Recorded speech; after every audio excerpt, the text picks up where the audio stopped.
आज हम बात करेंगे एक ऐसे शख्स की जिनका नाम है रतन टाटा। उनका जन्म मुंबई शहर में हुआ था 28 दिसंबर 1937 को।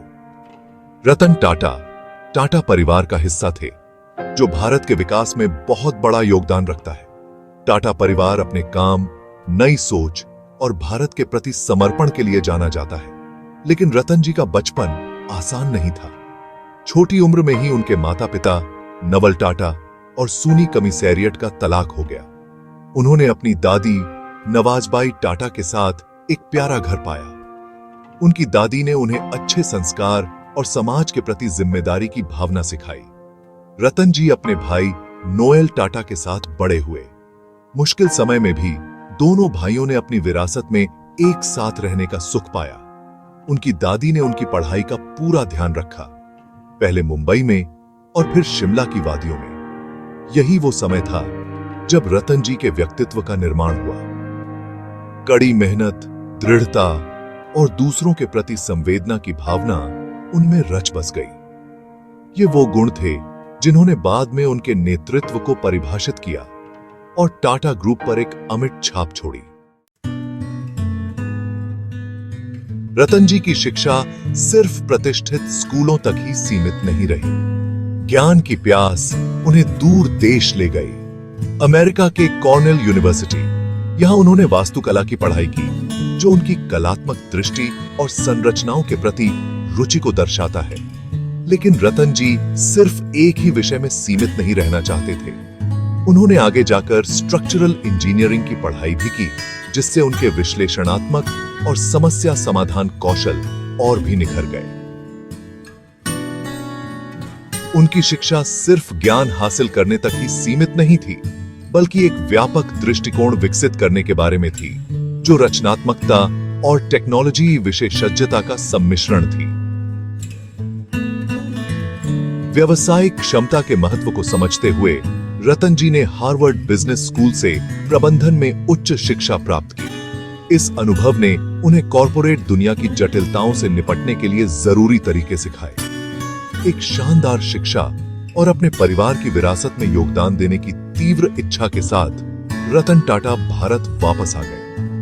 1962 में उन्होंने टाटा ग्रुप में अपने कैरियर की शुरुआत की, किसी विशेष पद से नहीं, बल्कि एक ऐसे कर्मचारी के रूप में जो नीचे से शुरू करके सब कुछ सीखना चाहता था। उन्होंने टाटा स्टील के कार्यशाला से शुरुआत की, अपने हाथों को गंदा करके और कंपनी के संचालन की बारीकियों को समझते हुए। टाटा ग्रुप में रतन टाटा का सफर उनके समर्पण और अलग-अलग भूमिकाओं में खुद को ढालने की क्षमता का प्रमाण है।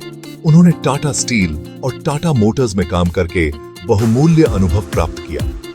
हर भूमिका ने अनोखी चुनौतियां पेश की और रतन जी के नेतृत्व के गुण उजागर होते गए। 1991 में रतन जी को पूरे टाटा ग्रुप की कमान सौंपी गई। JRD टाटा ने रतन जी में वो दूरदर्शिता और दृढ़ता देखी जिसकी जरूरत कंपनी को थी। यह भारत में आर्थिक परिवर्तन का समय था, जहां उदारीकरण ने नए रास्ते और चुनौतियां खोली। रतन टाटा ने अपने शांत आत्मविश्वास के साथ इस परिवर्तन को अपनाया। वे समझते थे कि टाटा ग्रुप में एक वैश्विक शक्ति बनने की क्षमता थी। उनका विजन था ग्रुप को एक वास्तविक बहुराष्ट्रीय समूह में बदलना। रतन टाटा के नेतृत्व में कई साहसिक फैसले लिए गए, जिससे टाटा ग्रुप दुनिया भर में फैल गया।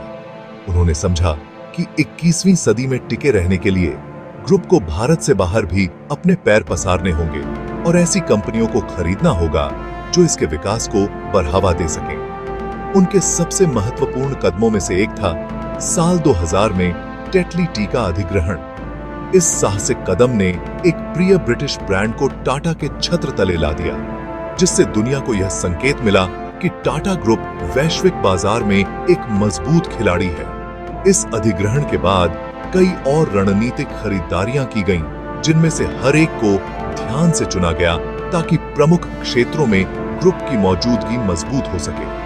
साल 2004 में टाटा स्टील ने सिंगापुर स्थित नेटस्टील का अधिग्रहण किया। जिससे दक्षिण पूर्व एशियाई बाजार में इसकी पहुंच बन गई। शायद सबसे साहसिक और ध्यान खींचने वाला अधिग्रहण साल 2008 में हुआ, जब टाटा मोटर्स ने रतन टाटा के मार्गदर्शन में फोर्ड से प्रतिष्ठित जगुआर लैंड रोवर ब्रांड का अधिग्रहण किया। इस कदम ने वैश्विक ऑटोमोटिव उद्योग को हिलाकर रख दिया।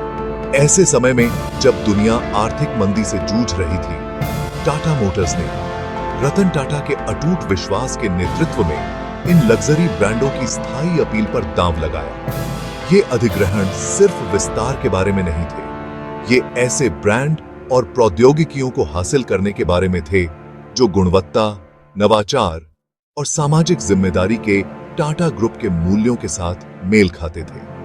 रतन टाटा यह बात अच्छी तरह जानते थे कि ग्रुप की सफलता सिर्फ उसके वित्तीय प्रदर्शन से ही परिभाषित नहीं होती है, बल्कि दुनिया पर उसके सकारात्मक प्रभाव से भी होती है। रतन टाटा का सपना था कि वो आम आदमी को सस्ती गाड़ी मुहैया करा सके, और इसी सोच के साथ टाटा नैनो का जन्म हुआ। साल 2008 में नैनो को दुनिया की सबसे सस्ती कार के रूप में बाजार में उतारा गया, जिसका उद्देश्य लाखों लोगों के लिए कार के मालिक बनने के सपने को साकार करना था। कई चुनौतियों का सामना करने के बावजूद नैनो की शुरुआत ने नवाचार और सामाजिक जिम्मेदारी के प्रति टाटा की प्रतिबद्धता को दर्शाया। यह तकनीक को सभी तक पहुंचाने और ऑटोमोटिव उद्योग पर स्थायी प्रभाव डालने की दिशा में एक साहसिक कदम था। साल 2012 में रतन टाटा ने टाटा सन्स के चेयरमैन पद से इस्तीफा दे दिया, जिसके साथ ही एक युग का अंत हो गया।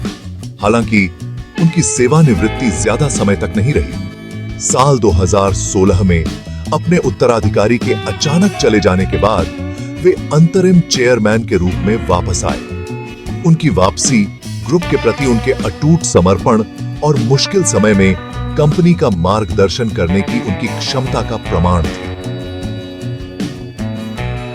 पद छोड़ने के बाद भी उनका प्रभाव और मार्गदर्शन पूरे ग्रुप में महसूस किया जाता रहा।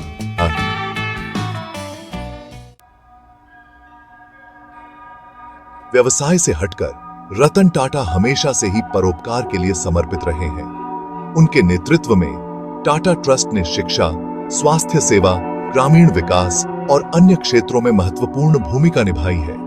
उनके योगदान ने असंख्य लोगों के जीवन को छुआ है, जो समाज को वापस देने में उनके विश्वास को दर्शाता है। रतन टाटा के परोपकारी प्रयास एक बेहतर, अधिक समावेशी दुनिया बनाने के उनके विजन को रेखांकित करते हैं, और इस क्षेत्र में उनकी विरासत उनकी व्यावसायिक उपलब्धियों की तरह ही गहरी है। इन सालों में रतन टाटा को राष्ट्रीय और अंतर्राष्ट्रीय स्तर पर कई पुरस्कार और सम्मान मिले हैं।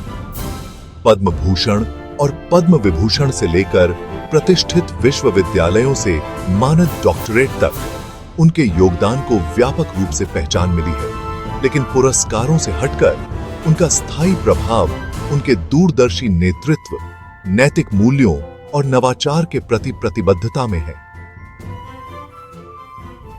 रतन टाटा की विरासत सिर्फ उन व्यवसायों में नहीं है जिन्हें उन्होंने बनाया, बल्कि उन मूल्यों में है जिन्हें उन्होंने स्थापित किया, और उन जीवनों में है जिन्हें उन्होंने बदला। उनकी कहानी उद्देश्य और करुणा से प्रेरित नेतृत्व की शक्ति का प्रमाण है।